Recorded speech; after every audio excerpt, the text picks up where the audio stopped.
ସକାଳୁ ସକାଳୁ ଆମ ସାର୍ ମାଛ ଧରିକି ଆସିଛନ୍ତି।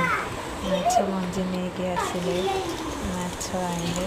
ମାଛ ମଞ୍ଜି ବେସନ, ପିଆଜ, ଲଙ୍କା ପାଉଡ଼ର, ଧନିଆ ପାଉଡ଼ର, ଫିସ୍ ମସଲା ପକାଇ ମାଛ ମସଲା ପକା ହେଇକି ମାଛ ମଞ୍ଜି ଭଜା ହେଇକି ପଖାଳ ଖିଆ ହେଲା। ତାପରେ ମୋ ପୁଅ କହିଲେ ଦାଦନ ଖାଇବେ, ଦାଦନ ଟୁର୍ ଖାଇବେ।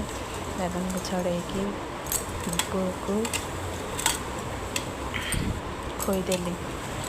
ପୁଅ ଖାଇକି କହିଲେ ମାମା ବହୁତ ବଢ଼ିଆ ହେଇଛି, ବହୁତ ଭଲ ଲାଗୁଛି ମାମା।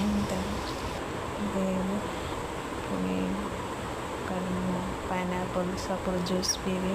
ହଉ, ସପୁରି ଜୁସ୍ କରି ଜୁସ୍ କରିଦେଲି। ପୁଅକୁ ଗ୍ଲାସ୍ ଜାରିକି ପୁଅକୁ ଦେଲି ପିଇଲା। ମୁଁ ସେଠୁ ଗାଧୋଇ ପାଧୋଇ ଠାକୁର ପୂଜା କରି ରୁଟି ମାଛ ଭଜା ଖାଇକି ରୋଷେଇ କାମରେ ଲାଗିଗଲି। ରୋଷେଇ କାମ ହେଲା, ଭାତ ବସିଲା, ମାଛ ତରକାରୀ ହେବ।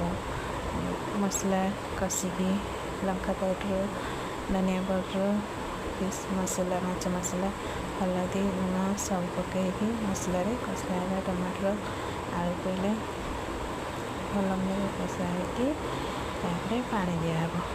ପାଣି ଦିଆ ସାରିକି ତାପରେ ଫୁଟି ଆସିଲା। ପାଣିରେ ଫୁଟି ଆସିକି ମାଛ ପଇଲା। ମାଛ ତରକାରୀ ରେଡ଼ି। ଆମ ସ୍ୱାମୀ ଲଞ୍ଚରେ ଖାଇବାକୁ ଆସିଲେ। ଖାଇବା ବଢ଼ା ହେଲା। ମାଛ ତରକାରୀ ଭାତ ଖାଇଲେ।